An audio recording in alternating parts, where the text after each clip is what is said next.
My wife Lynn and I have been together for 6 years and married for 11 months. Our entire history together has been very normal, and not once have I noticed any weird behaviours or red flags. I can't stress enough how out of character this whole thing is for her. Lynn is very kind, intelligent and thoughtful. She's always been the no-nonsense type of person. Being childish or trying to scare me is not something she'd normally do. She doesn't even like watching horror movies. When we first started dating, she agreed to watch The Shining with me because she knew how much I loved horror.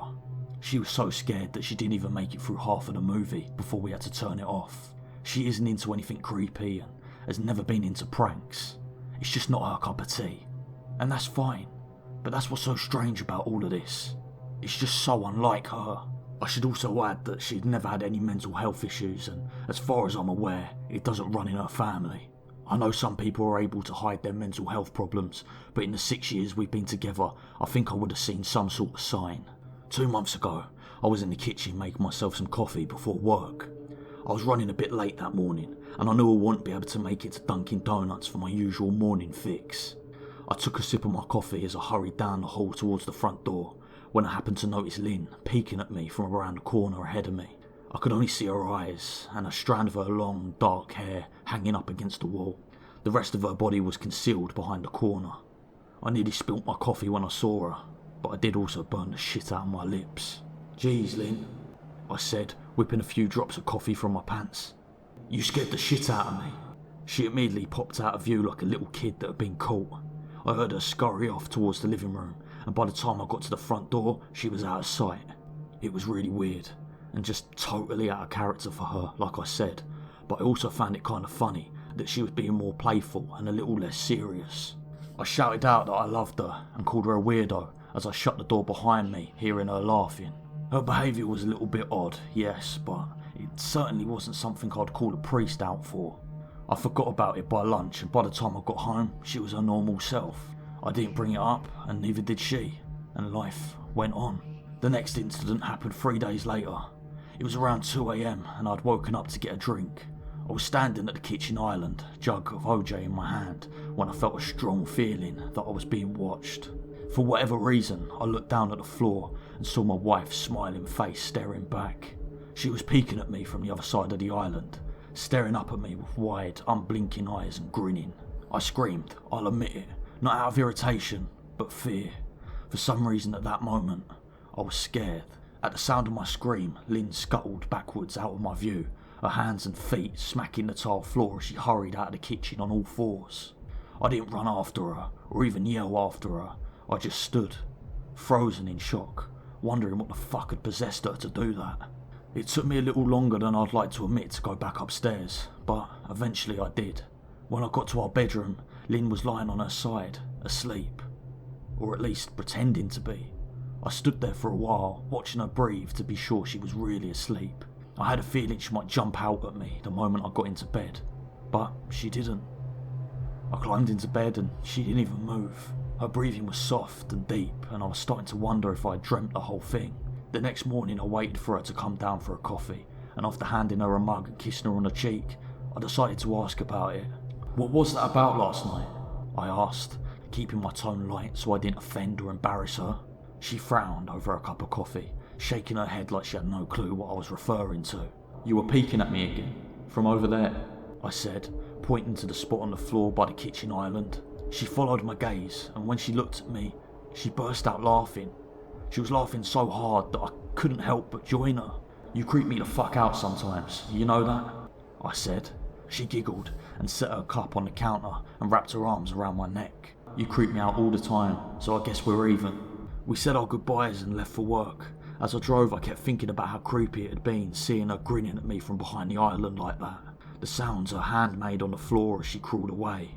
I told myself she was just trying to be silly, just trying to join me in my love for all things horror. It's not like I was afraid of her, but it just didn't sit right with me. I started seeing her peeking at me more and more. Sometimes she'd be peeking out from behind the couch or living room curtains. Once, she even managed to get inside of her grandmother's old trunk that sits at the foot of our bed. I might not have known she'd been there at all if it wasn't for the trunk's old hinges giving her away. She'd had the lid propped up just enough so only half of her face peeked through. She'd been grinning like an excited toddler. It was unnerving. I didn't even know what to say to her. All I could do was stare. When I finally found my voice, I asked her why on earth she was doing this. But she didn't answer. She just slowly closed the lid, shutting herself inside the trunk. I walked away, feeling utterly disturbed. I didn't understand why she was doing it, but it clearly made her happy.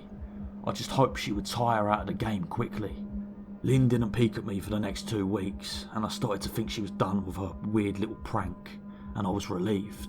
We were watching a show on Netflix one night, and I jokingly said I hadn't seen her peeking at me lately, and that she must have given up on her spy game. She looked up at me with a smile and said, "Maybe I've just gotten better at it." I didn't say anything, but I wondered whether or not she was joking. For the next few days I couldn't stop thinking about what she had said. Was she still peeking at me when I wasn't looking and I just hadn't noticed? And if so, what the hell was she getting out of this? I started to feel paranoid, constantly checking whether she was watching me from round the corner or behind the door. I was jumpy whenever I was at home and she wasn't in full view of me. I felt stupid and a little bit crazy, but after a few weeks without another incident, I began to relax. I stopped checking behind furniture and walls and told myself it was just a bad memory. Then, a few days ago, things got so much worse. Lynn left to go to her friend's and I lounged on the couch and played a couple of games on my laptop. Around 9 PM, I hopped in the shower, and as I was washing the soap from my hair, I felt that awful feeling that I was being watched. I slowly opened my eyes and almost had a heart attack. Lynn was peeking at me from behind the shower curtain, her entire head stretched into the shower, leaving just her body outside.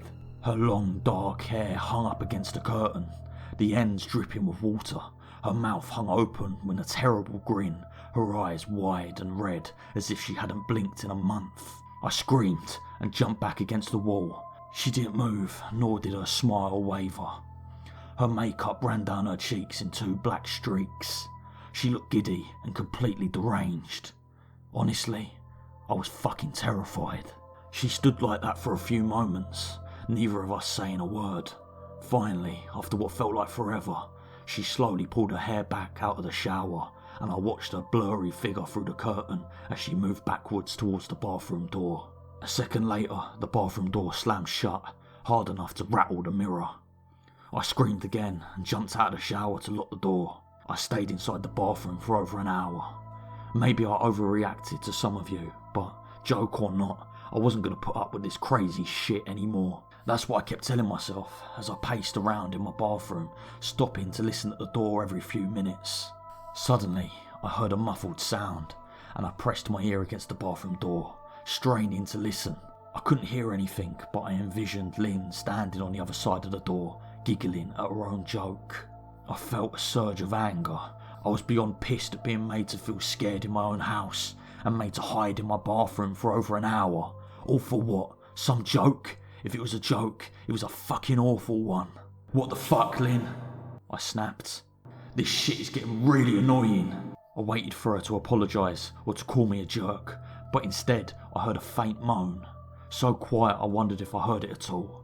And then, complete silence. "Lynn?" I called out, not being able to even hide the shakiness in my voice. I got no response, just my own heavy breathing. "I swear to God, just fucking stop it," I yelled, pounding my fist on the door. I waited for her to cuss me out, something I'd expect from me talking to her like that. I'd never, ever screamed at her before this.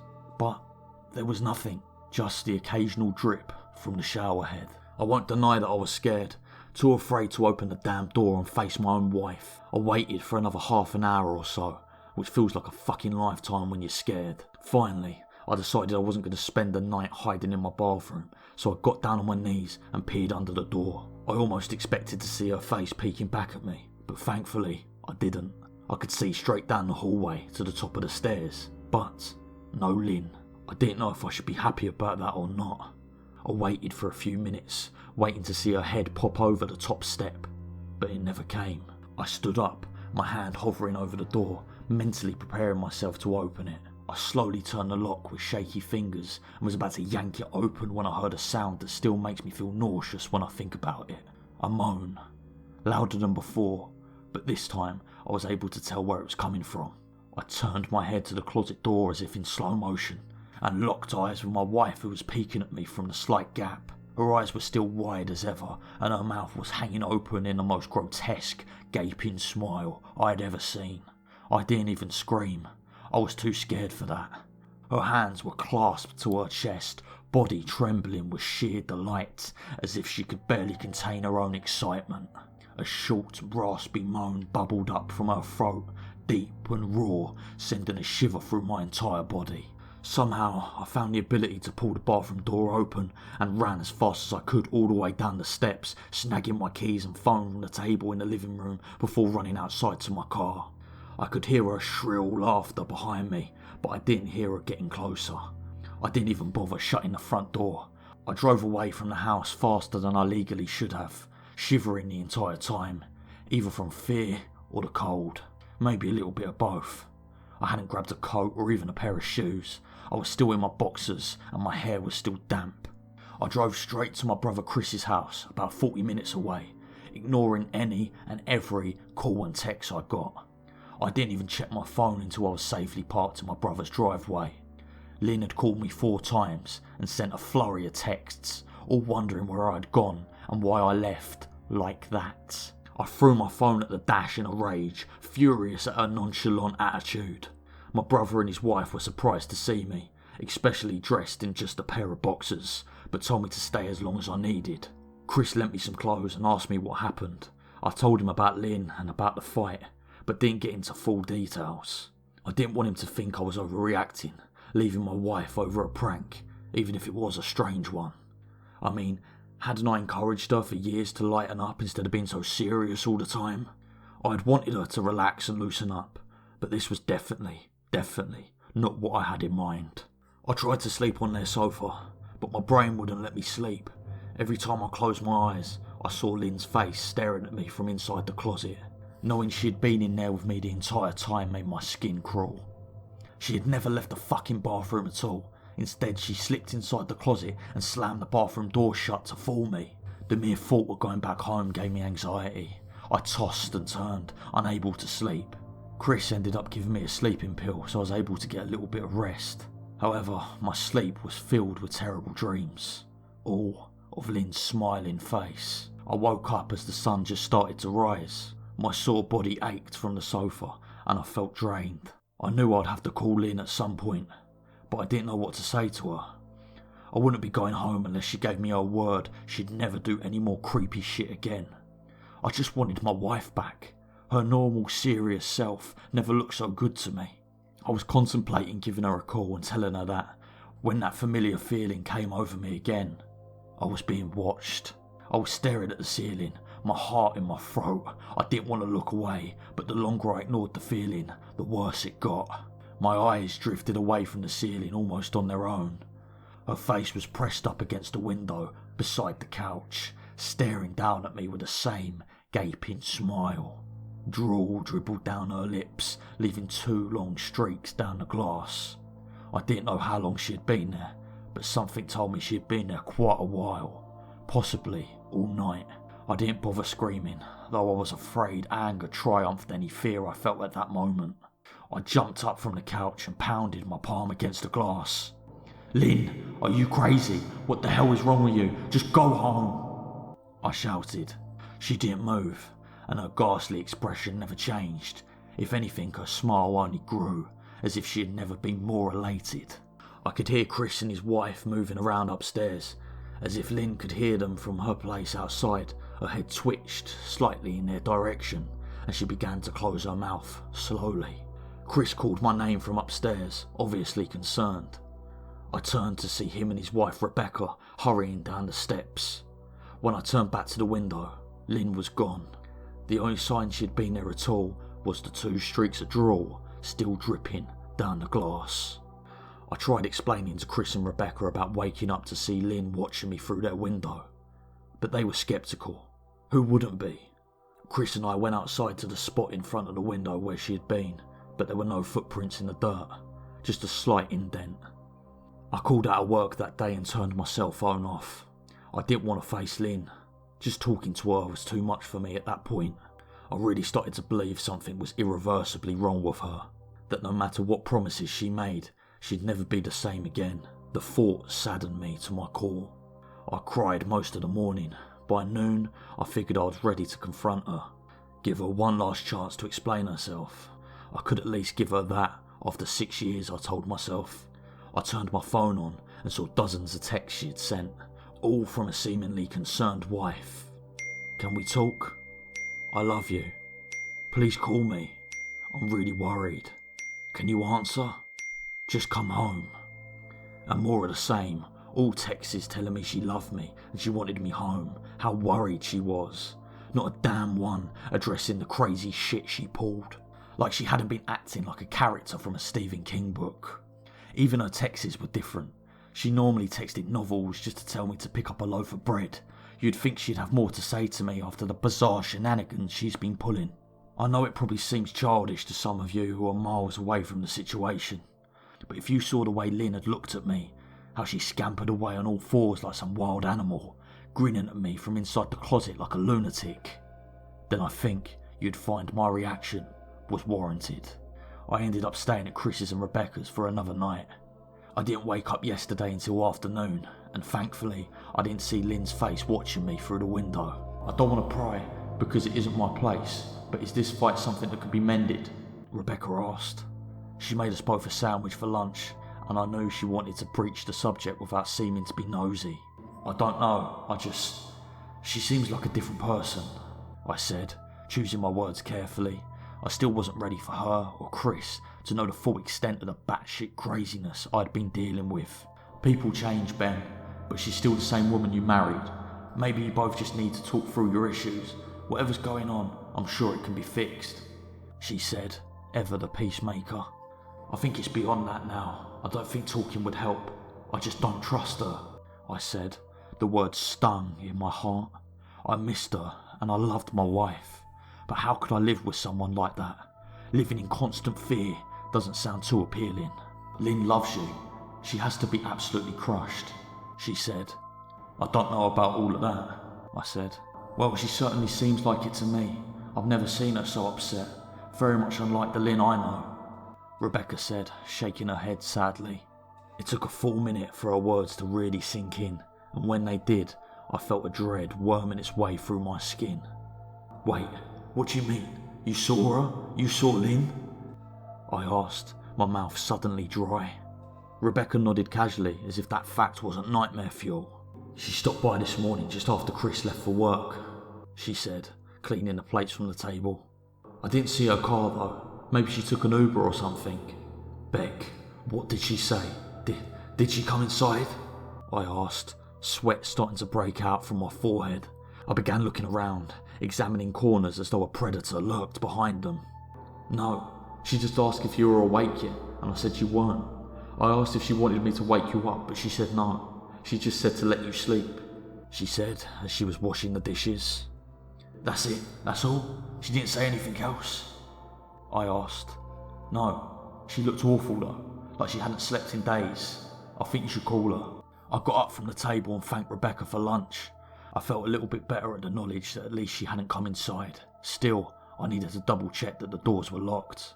I sat for a while trying to figure out what to do next. I didn't want to go home, but I felt that I owed it to Lynn to help her if I could. Hadn't I sworn an oath to love and honour her through sickness and in health? She clearly was very sick. If she was sick, which I truly believe she was, I had to try and get her the help she needed, but I didn't even know where to start. I didn't want to call the police, and besides, what the hell were they going to do? And what would I tell them? That my wife was peeking at me? That she was being creepy? As bizarre as she had been, she still hadn't committed any crime. Not yet, anyway. The police would probably have said that I was overreacting, but this wasn't some prank. It felt wrong, dangerous even, like something sinister lurked beneath her smile. I knew as her husband I was well within my rights to have her committed, but what if she simply acted normally in their presence? She had obviously been able to fool Rebecca into thinking she was just a concerned wife. As long as the doctors didn't find her a danger to herself or others, they'd have no choice but to release her after 72 hours. I felt lost and overwhelmed, so I did what any husband in my position would do. I called her mother. I didn't want to, believe me. Her mother and I weren't on the best of terms. We never fought or anything like that, but we just didn't get along. She wasn't a very warm person and wasn't really easy to get along with at all. She hardly ever smiled, and when she did, only her lips would move into a thin smile, leaving her eyes as blank as before. She gave off this aura that felt like she was permanently on the offensive. I'd only met her twice, and both times were for such short visits. I got the impression she didn't approve of me for her daughter. Lynn always ushered us out quickly, as she didn't want me to feel uncomfortable, which I was grateful for. Being in her mother's company felt almost unbearable, like walking on glass. I was so glad when we moved 3 states away, as we didn't have to see her as often. I was happy to avoid the woman, but now I needed her help.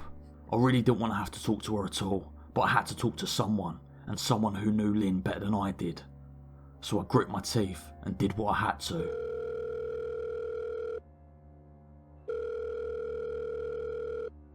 Yes? She answered, already sounding irritated. Marie, it's me, Ben. Do you have a minute to talk? I asked. I could hear her cluck her tongue in irritation. I'm in the middle of writing some checks, but if you insist, I suppose I could spare a moment. What is it that you want to discuss, Benjamin? She said, coldly. It's about Lynn. She's been acting strangely, and I was wondering if you had any idea whether there was something... I was quickly interrupted. It's a bit difficult to follow your ramblings, Benjamin. What is it you want from me? She asked. I could almost see her standing there in her thin sweater and slacks, tapping her fingernails impatiently on the table. I just wanted to know if you'd ever noticed any odd behaviour, or possibly any mental health issues. I asked. There was a long, uncomfortable pause. I couldn't tell if she was just thinking, or something else. Finally, after a few seconds, she spoke. I'm not sure if this is one of your jokes, Benjamin, but if so, I don't find the humour in it.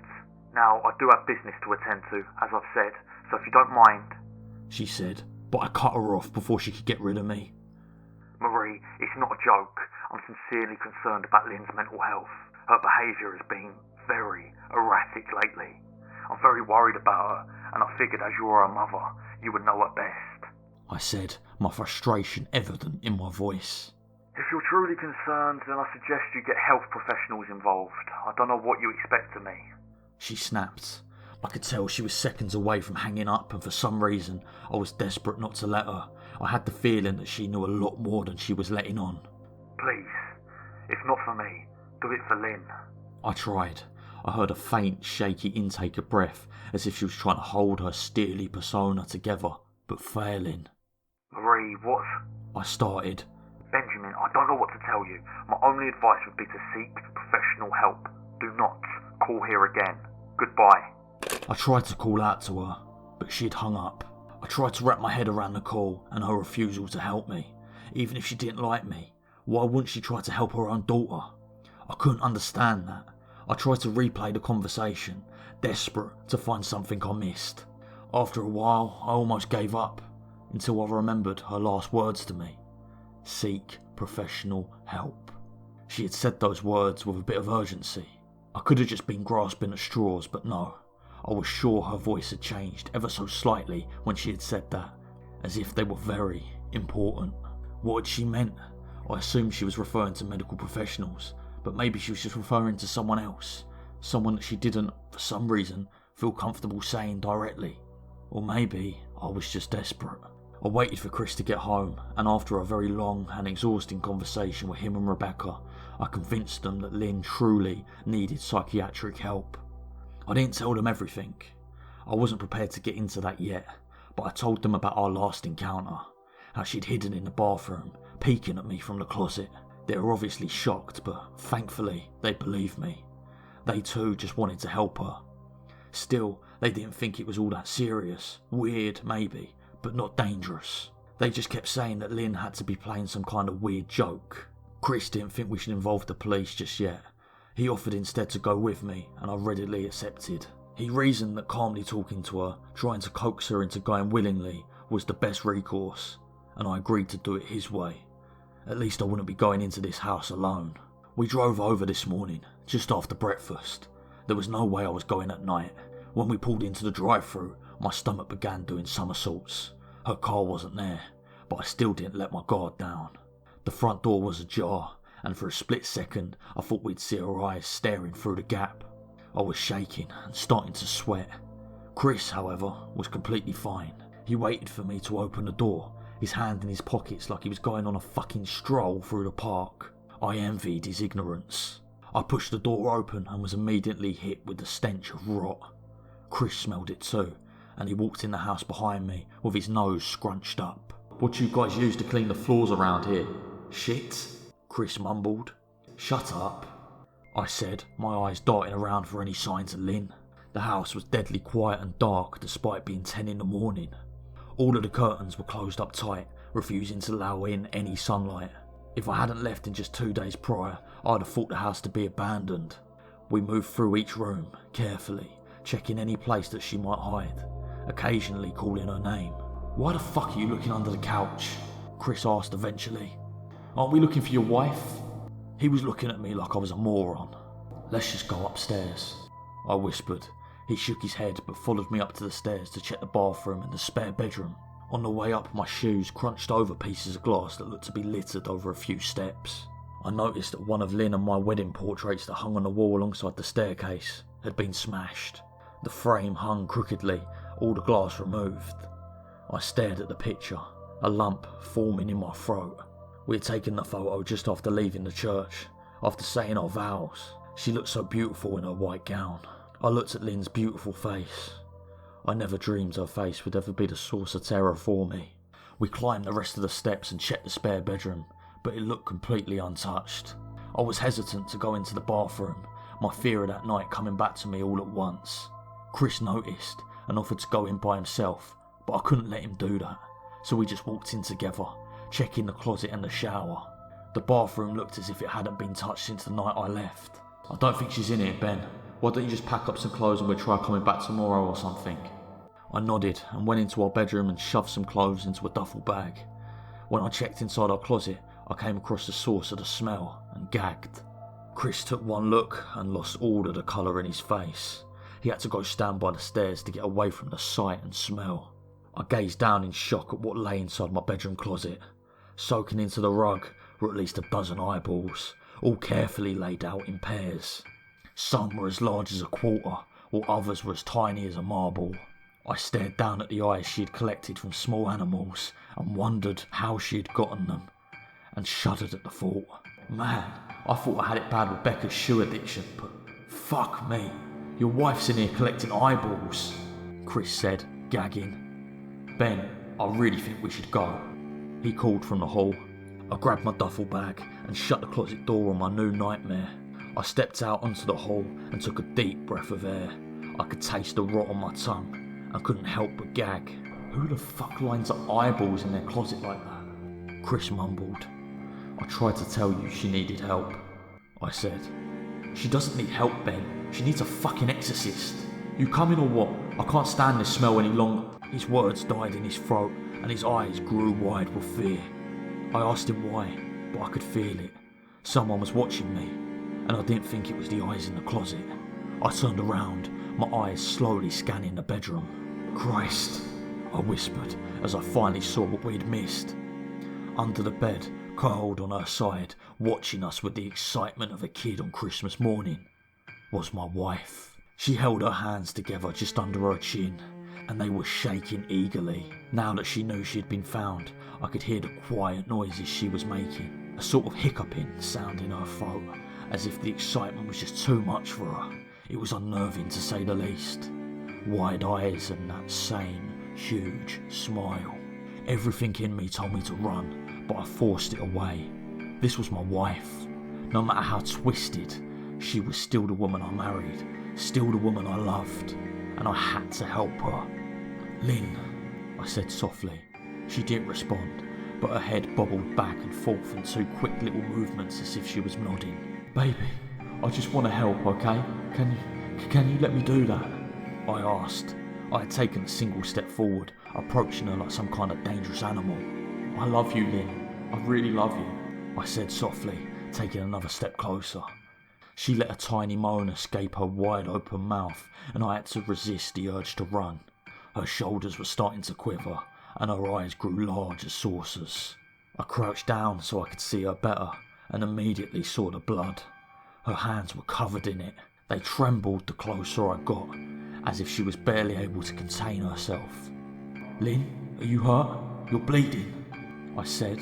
She bobbled her head again, her bloody fingers moving up and down as if she was playing an invisible piano. They occasionally grazed her chin, leaving smears of blood on her skin. I wanted to recoil in disgust. The smell that was coming off her was revolting. I could feel the vomit from the bottom of my throat trying to climb up and escape. Her lips were dry and stretched thin, blood seeping between the cracks. I knew she wouldn't come out of there on her own, but I didn't want to leave her in the state she was in. I scooted closer and reached out to her. The excited hiccuping sounds got louder and her hands shook, fingers flexing. It was then that I could see the blood oozing from in between her fingers. "Oh God, Lynn, you're bleeding," I said. Instinctively I reached out to take her hand, but before I could even touch her, her hand sprang out towards me. A sharp pain shot through my arm and I fell back onto my arse. My arm burned and I could see the blood dripping down onto the carpet. I looked back at her in shock and saw her grinning madly, her fingers clutched around a shard of glass. "You okay in there?" I turned my head slightly and nodded to him, cradling my arm to my chest. When I turned back to face Lynn, I saw her focus had shifted. She wasn't looking at me anymore, and she wasn't smiling anymore either. She was staring past me, her eyes glaring at Chris the way a hungry lion might stare at a gazelle. Her mouth was still hanging open, but it was twisted into a snarl. I got up onto my feet and began walking backwards down the hall, afraid to take my eyes off her. Are you bleeding?" Chris asked. The moment the words left his mouth, Lynn started fast scooting out from under the bed and the glass shard still in her hand. "Chris, run, go!" I yelled. He must have been too afraid to move because a second later I felt my back bump into him. He was still standing at the top of the stairs, staring at the horror that was my wife. Lynn had crawled completely out from under the bed and stood in the bathroom doorway, her face twisted in rage. Her whole body was visibly tense. Blood ran down her fingers and onto the floor. "Jesus, Lynn, you playing hide and seek?" Chris said. I reached back and pushed him towards the steps. "Move your arse, Chris," I said as quietly but firmly as I could.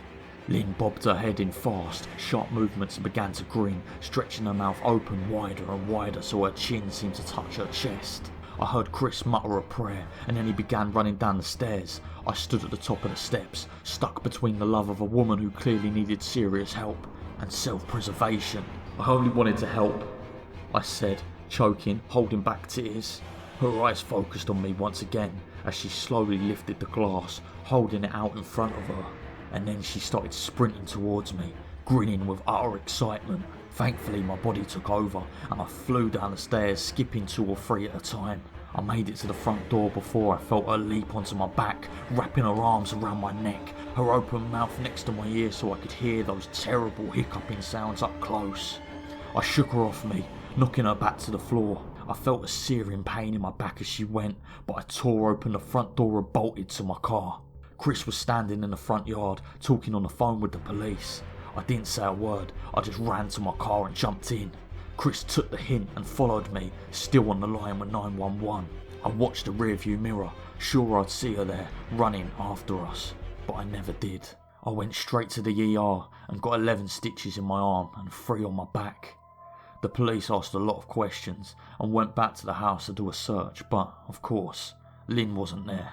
They advised me to stay with a friend or a relative for a while and file a restraining order as soon as I could, but none of those things would matter. Somehow, I just knew. I dropped Chris off at home and went to a motel an hour away. I wanted to put as much distance between me and Lynn as I possibly could. This is where I've been for the last 4 hours. I thought maybe the police would find her.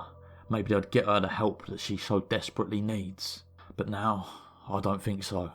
Because 40 minutes ago, I got a text from an unknown number. Just 3 words. "I found you." And a picture attached. The picture was dark and grainy, but I instantly knew what it was. There was no mistaking my wife's eyes. I started typing this out immediately after. I don't know what to do. I'm alone and scared, and I can't help but feel that I'm being watched.